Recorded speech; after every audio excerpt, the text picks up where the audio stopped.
ಇವತ್ತು ಚರ್ಚೆ ಆಗ್ಬೇಕಾದ್ದು ಜನಗಣಮನ ಅಲ್ಲ. ಯಾಕಂದ್ರೆ ಜನಗಣಮನವನ್ನು ನಾವು ಒಪ್ಕೊಂಡಿರೋದು, ಅದನ್ನ ಹೃದಯಪೂರ್ವಕವಾಗಿ ಸಂವಿಧಾನಬದ್ಧವಾಗಿ ಸ್ವೀಕರಿಸಿರೋದು ನಮ್ಮ ರಾಷ್ಟ್ರಗೀತೆ ಅಂತ.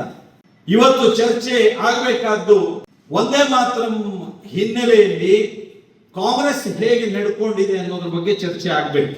ಬಂಕಿಂ ಚಂದ್ರ ಚಟರ್ಜಿ ಅವರು ರಚನೆ ಮಾಡಿ, ರವೀಂದ್ರನಾಥ್ ಟಾಗೋರ್ ಅವರು ಹಾಡಿ, ದೇಶದ ಕೋಟಿ ಕೋಟಿ ಜನರಲ್ಲಿ ಒಂದು ರಾಷ್ಟ್ರೀಯತೆಯನ್ನ ಜಾಗೃತಗೊಳಿಸಿರುವಂತಹ ಒಂದೇ ಮಾತ್ರಮನ್ನ ಕಾಂಗ್ರೆಸ್ ಅಧಿವೇಶನದಲ್ಲಿ ಹಾಡ್ತಾ ಇದ್ದಂಥದ್ದನ್ನ ನಿರಂತರವಾಗಿ ಒಂದು ಸನ್ನಿವೇಶದಲ್ಲಿ 1923ರಲ್ಲಿ ಒಂದೇ ಮಾತ್ರಮನ್ನ ಹಾಡೋದಕ್ಕೆ ಕಾಂಗ್ರೆಸ್ ಅಧಿವೇಶನದಲ್ಲಿ ಪ್ರಾರಂಭಿಸಿದಾಗ ಅದನ್ನ ಮಧ್ಯದಲ್ಲಿ ನಿಲ್ಲಿಸಿ, ಇದರಿಂದ ನಮಗೆ ಧಾರ್ಮಿಕ ಒಂದು ಪ್ರಚೋದನೆ ಆಗತ್ತೆ, ಈ ರೀತಿಯ ಮಾತುಗಳನ್ನ ಹೇಳಿದಾಗ ಮುಂದೆ ಒಂದೇ ಮಾತ್ರಮನ್ನ 1937ರಿಂದ ಕಾಂಗ್ರೆಸ್ ಅಧಿಕೃತವಾಗಿ ಇದನ್ನ ಮೊಟಕುಗೊಳಿಸುವಂತ ನಿರ್ಧಾರವನ್ನು ಮಾಡಿತು.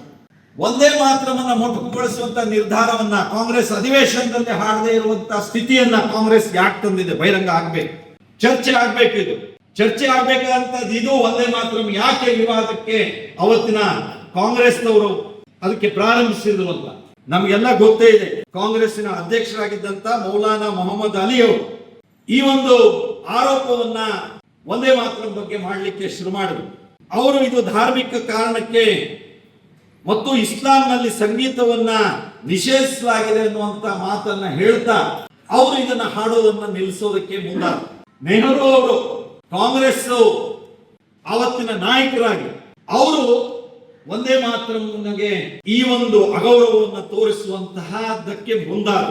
ಅದರ ಪರಿಣಾಮ ಮುಂದಿನ ದಿನಗಳಲ್ಲಿ ನಾವು ಒಂದೇ ಮಾತ್ರಮಿಗೆ ಕೊಡಬೇಕಂತ ಕಾಂಗ್ರೆಸ್ಸಿನ ನಿಲುವಿನಿಂದಾಗಿ ಅದರ ಪ್ರಾಮುಖ್ಯತೆಯನ್ನ ಕೊಡೋದಕ್ಕೆ ಸಾಧ್ಯ ಆಗಲಿಲ್ಲ. ನಾವು ಕಾಂಗ್ರೆಸ್ ಹೇಳಬೇಕು, ನೀವು ಇಡೀ ದೇಶದ ಆ ರಾಷ್ಟ್ರಾಭಿಮಾನವನ್ನ ಜಾಗೃತಗೊಳಿಸಿ ಅದೆಷ್ಟೋ ಜನರನ್ನ ರಾಷ್ಟ್ರೀಯತೆಗಾಗಿ, ದೇಶಕ್ಕಾಗಿ, ದೇಶ ಮೊದಲು, ದೇಶದ ಸ್ವಾತಂತ್ರ್ಯ ಬರಬೇಕು, ದೇಶದ ಏಕತೆ, ಅಖಂಡತೆ, ಸಮಗ್ರತೆ ಉಳಿಬೇಕು, ಇಲ್ಲಿಯ ಸಾಂಸ್ಕೃತಿಕ ಆಧ್ಯಾತ್ಮಿಕ ವಿಶೇಷತೆಗಳು ಉಳಿಬೇಕು ಅಂತ ಪ್ರೇರಣೆ ಕೊಟ್ಟಂತ ಒಂದೇ ಮಾತ್ರಮನ್ನ ಯಾಕೆ ಹಾಡೋದನ್ನ ನಿಲ್ಲಿಸಿದ್ದು ನೀವು ಕಾಂಗ್ರೆಸ್ ಅಧಿವೇಶನದಲ್ಲಿ? ನೀವು ಯಾಕೆ ಅದನ್ನ ಮೊಟಕುಗೊಳಿಸುವಂತ ನಿರ್ಧಾರವನ್ನು ಮಾಡಿದ್ದು ಕಾಂಗ್ರೆಸ್ ಅಧಿವೇಶನದಲ್ಲಿ? ನೆಹರು ಅವರು ಕಾಂಗ್ರೆಸ್ನವರು ಅದನ್ನ ಇವತ್ತು ಚರ್ಚೆ ವಿಷಯ ಅದಿದೆ. ಇವತ್ತು ನಾವು ನಮ್ಮ ಇತಿಹಾಸವನ್ನ ಅರ್ಥಕೊಳ್ಬೇಕು. ಕಾಂಗ್ರೆಸ್ ಎಂದೂ ಸಹ ಈ ದೇಶದ ಸನಾತನ ನಮ್ಮ ಸಂಸ್ಕೃತಿಯನ್ನ, ಹಲವು ವೈಶಿಷ್ಟ್ಯತೆಗಳಲ್ಲಿ ಏಕತೆಯನ್ನು ಕಾಣುವಂತಹ ಅನೇಕ ಸಂಗತಿಗಳನ್ನ ಎಂದೂ ಗೌರವಿಸಲಿಲ್ಲ.